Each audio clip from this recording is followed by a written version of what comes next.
I remember talking to my wife, and I was like, hey, babe, I was like, listen, I want to start my own practice. This is what I want to do. And she's like, well, how are we going to do it? Like, how are you going to make money? And I was like, I don't know, I'll figure it out. And she was like, but we have a mortgage. Yeah. We have the babies. We have this or that, the other. So, you got to do things to make sure you make your cash Yes. to put into the business. Yes. But also be able to pay for the things that you like, right? Yes. And I think there's definitely that time period, especially at the beginning, where you probably do have to be a little tight on finances. It's a startup and it's okay, but it's a risk that you have to take, right? I mean, unless you have tons of capital going into it. But it's hopefully that short-term pain for long-term gain, And I didn't have, my parents weren't rich. They weren't giving me any money. Like, I had to, and this is what I did, is after that whole Genentech thing, and I started teaching a lot, everybody else wanted me to teach for them too. And so what I did was in June of 2019 is when I kind of decided that I was leaving. And I actually left in September of 2019. And what I did was I arranged from September to October. I just went on like a speaking tour across the country, and I just collected checks from speaking and teaching.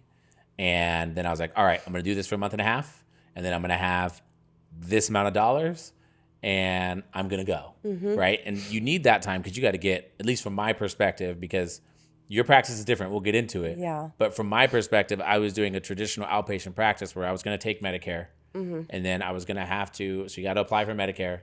You have to apply for your Blue Crosses, All your the Blue insurance, Shields, your yeah. Cigna. You have to get credentialed at every single insurance company to be able to see these types, to see their patients, right? And that process takes time. And my wife was helping me out with the back end stuff. Yeah. Like she was doing all the back end stuff, along with the practice where I was running from, their office manager, who was a godsend. Terry, you're absolutely amazing. I love you so much. You're the absolute best.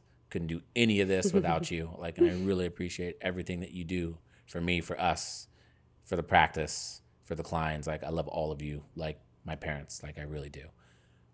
But you have to do all of that. I had to make money. I had to make the mortgage payment and all of that.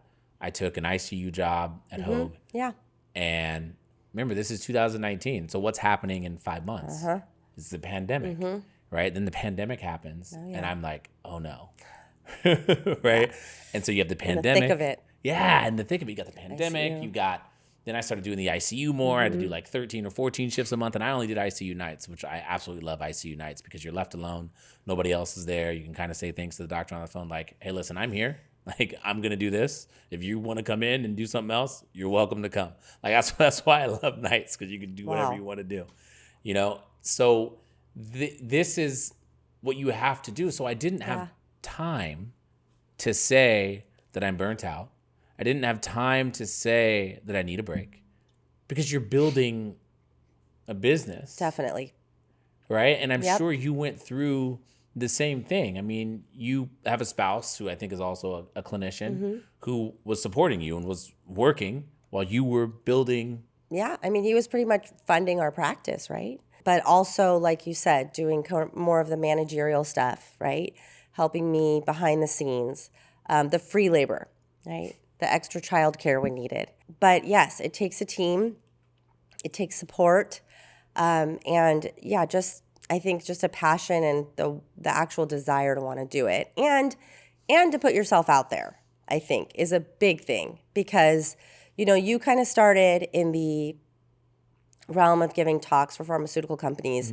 I just started a social media account because it was just free marketing at that point, right? And I was actually off of social media for 3 years before then. I had kids. I was, I just wanted to be off of social media. And then I started a business account for this. And that's how I got my, initial patients, was just from social media. They were just finding me that way. And so you also kind of have to be willing to really put yourself out there, get into the community, go to local events. It's not like a if you build it, they will come situation. It's not. A doctor gave me that advice a long time ago, and I think it's just so true. 100%. It is not a if we build it, they will come. You do have to put yourself out there. Yes.